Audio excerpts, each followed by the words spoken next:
यार बड़ी सर्दी है लंदन। क्यों? नींद लंदन में सर्दी? एडी सर्दी 2 दिन रहा, फिर से लंदन चले गए आप? आज मेरे यकीन करो जिस्म दे विच खून जाम हो गया। अच्छा, मीर साहब ने बुलाया सी ना। अच्छा, मेरी लव, मेरी जान, मेरे लीडर, मेरे कायद है कि ना। अच्छा, कोई भी उन्होंने फील होवे कोई गल फौरन कॉल कर देने। ठीक है, इस गल ते मैं कुर्बान क्यों ना जावां। बिल्कुल। हाँ मैंने बुलाया ने गया भजा भजा लंदन जाके तो सारा घर में लभ लिया।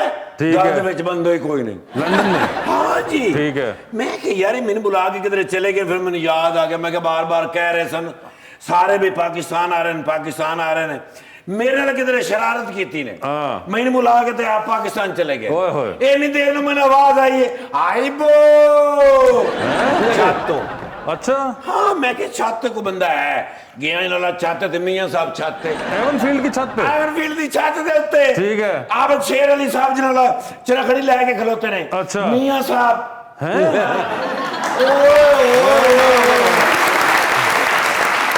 ऐसा गुड्डा 2 खाला। अच्छा हाँ मियां साहब ने चढ़ाया लंदन में फुल। ओहो ते मैं करके मैं कहते परली नाला लगी छत ते डार साहब वो दूसरी छत से उधर उन्होंने लाइडा मोटा पिन्ना लत्तां दे विच फसाया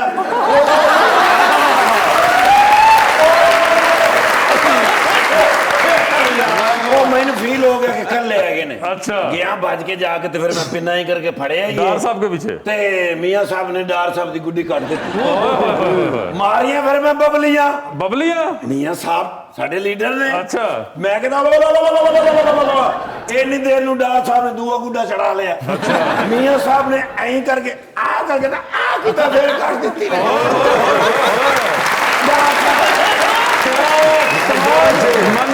लंदन के आसमानों में सर 2 मिनट दे विच 3 गुड्डे कट्टे गए। वाह वाह वाह। मैं फिर डार साहब नु मैं कहा मैं कि सर अच्छी गल नहीं हैगी। हां तुसी भी एक गुड्डा कट्टो मियां साहब दा। हां मैंने कहंदे ने पुत्र कायदे दा गुड्डा कटना अच्छी गल नहीं। बिल्कुल सही बात। कायदे नु नहीं कटना चाहिदा।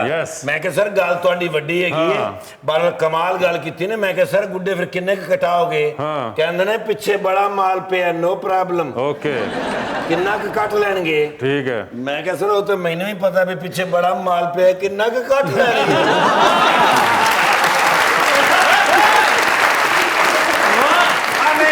प्यार ना रखे। अच्छा फिर मैं मियां साहब ने मैं कि सर मियां साहब मैंने क्यों बुलाया ने। हाँ। मैंने कहते ये जो नेटफ्लिक्स वाले हैं। हाँ। मैं इनसे नाराज हूँ। नेटफ्लिक्स से मियां साहब नाराज हैं। हाँ मैं क्या तुसी क्यों नाराज हो। हाँ। कहते ने सीरियल बना रहे ने। हाँ। ते हमायूं सईद नु कराची तो बुलाया ने डॉक्टर दे रोल वास्ते। हाँ। अच्छी गल तो नहीं ना। क्यों जबकि उन्होंने पता भी मियां नवाज शरीफ साहब उत्थे मौजूद ने बजट घट पैना सी मैनू दे दे डॉक्टर दा रोल। मैं ऐसा कमाल दा करा दुनिया ਨੂੰ पता लगदा भी डॉक्टर की ਹੁੰਦਾ है। मियां साहब डॉक्टर के रोल में। हां जी अच्छा मैं कह सर वैसे आपस ਦੀ ਗੱਲ ਹੈ ਨਾਰਾਜ਼ ਨਾ ਹੋਣਾ ਤੇ ਨਾ ਕਿਸੇ ਨੂੰ ਦੱਸਣਾ। ਹਾਂ ਡਾਕਟਰ ਦੇ ਰੋਲ ਦੇ ਵਿੱਚ ਤੁਸੀਂ ਨਹੀਂ ਜੱਚਣਾ ਸੀ। ਕਿਉਂ ਕਿਉਂਕਿ ਇੰਨੇ ਅਰਸੇ ਦੇ ਵਿੱਚ ਨਾ ਤੁਹਾਨੂੰ ਜਿਸ ਗੱਲ ਦੀ ਪ੍ਰੈਕਟਿਸ ਹੈ ਤੁਹਾਨੂੰ ਉਹ ਰੋਲ ਕਰਨਾ ਚਾਹੀਦਾ। ਮਤਲਬ ਕਹਿੰਦੇ ਮੈਂ ਕਿ ਸਰ ਤੁਸੀਂ ਮਰੀਜ਼ ਦਾ ਰੋਲ ਕਰੋ। ਮੈਂ ਕਿ ਸੁਪਰ ਰੋਲ ਹੋਏਗਾ। इन्नी देर नूं डार साहब ने गुड्डी काट दी थी। ठीक है चढ़िया फिर उन्होंने मेरे ते गुस्सा ऐं करके आया देखो मेरी उंगली दे उत्ते करके डोर फेरी ने। मैंने कहते ने सामने पौड़ियां ने निकल जा। ठीक है मैं फिर निकल आया ओ तो मैंने ओ लो बाजी आसिया यस और यूसुफ खान साहब केड़ी फिल्म दी शूटिंग हो रही है। यूसुफ खान नहीं है यूसुफ खान भाई मेरे थे यही फिल्म दे हीरो ने। तुमने कहा यूसुफ खान और आसिया जी को इतना वो धचका लगा इस बात का कि तुम्हें यूसुफ खान लग रहे हैं। सर मैंने यूसुफ खान कदी लगते ने कदी सुल्तान राय लगते ने पर अपने इलाके दे विच इन्नी खिदमत करते ने। अच्छा क्योंकि सारे रिश्तेदार इकट्ठे ले फैसला सारे इन्हां नूं हीरो कहंदे ने एवें कहंदा हीरो वेख ला आटा नहीं लिया के देता सानूं। लेकिन आसिया बाजी इसलिए गवर्नमेंट च ने। यस बाजी दे चेहरे ते तुसीं 24 घंटे देखना मुस्कुराहट रहेगी। यस 5 साल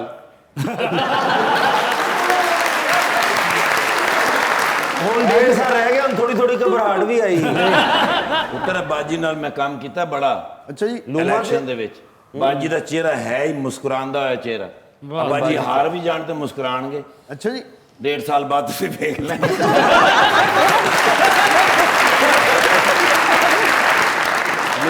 ਹੈਗੀ ਮੈਂ ਬਾਜੀ ਦੇ ਨਾਲ ਜਿੰਨੀਆਂ ਮਰਜ਼ੀ ਚੋਲਾ ਮਲਾਂਗਾ ਤੁਸੀਂ ਮਾਮੇ ਲੱਗਦੇ ਹੋ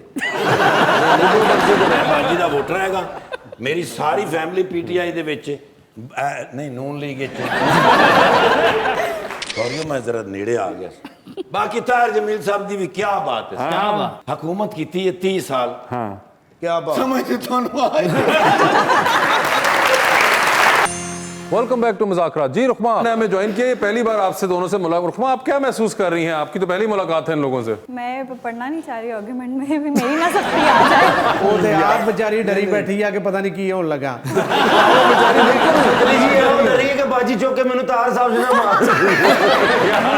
नहीं बेटा हम लोग बहुत अमन पसंद है ऐसा कुछ नहीं होगा हाँ जी बिल्कुल ये तो एक ऐसे ही एक रेगुलर उनका एक है आपस का मजाक का वो चलता है बेटा ये लोग आदत से मजबूर हैं ये जब हुकूमत में थे तब भी ऐसे अब अपोजिशन इनसे हजम नहीं हो रही लेकिन मैं आपको बता दूं सबको कि इंशाल्लाह अगले 5 साल भी इमरान खान के हैं और ये इसी तरह रोते रहेंगे खबर क्या है मैडम आज की न्यूज़ लंदन से है जहां क्रिसमस के मौके पर बैंक की एक गलती ने लोगों को रातों रात अमीर कर दिया हुआ ये कि बैंक ने गलती से तकरीबन 75,000 अकाउंट्स में कुल 1,30,00,000 पाउंड जमा करा दिए और अब लोगों से वो रकम वापस वसूल करने में बैंक को काफी प्रॉब्लम हो रही है क्योंकि ज्यादातर अमाउंट जो है वो दूसरे बैंकों में जमा कराई मियां साहब तां ही आ रहे उत्थे भी रौला पै गया जे पैसे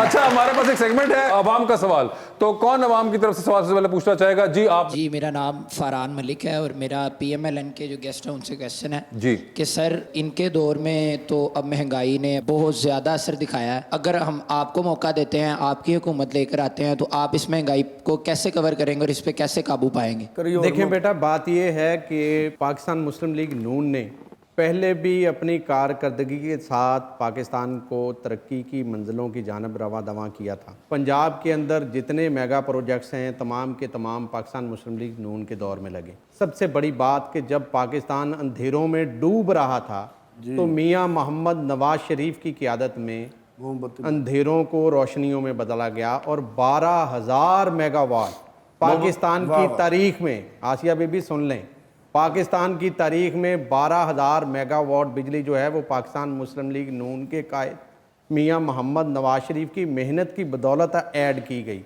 लेकिन खुदा की कसम जितना बुरा हाल अदारों की पॉलिसियों का जो मैंने अब देखा है खुदा की कसम मैंने अपनी ज़िंदगी में इस तरह का हाल पहले नहीं देखा इसको हल करने के लिए सबको सर जोड़कर काम करना होगा सबको दिन रात मेहनत करना होगी फिर जाकर जो नुकसान हो चुका है इसका अजाला हो सकेगा अदरवाइज मुझे अजाला होता इसका नज़र नहीं आ रहा ये थे आपके सामने मियां ताहिर जमील साहब आप कौन से खिताब करेंगी बाजी आसिया नहीं सवाल उनका था जी आपका अस्सलाम वालेकुम मेरा नाम आबाद मोहम्मद है और मेरा मैडम पीटीआई के साथ ये क्वेश्चन है कि वज़ीर-ए-आज़म इमरान खान साहब हर मरतबा कहते हैं कि अवाम को घबराना नहीं अगर इतनी महंगाई के बाद अवाम ना घबराए तो फिर क्या करे सबर करो तुसी सुकून कबर चा भाईजान सुकून कबर चा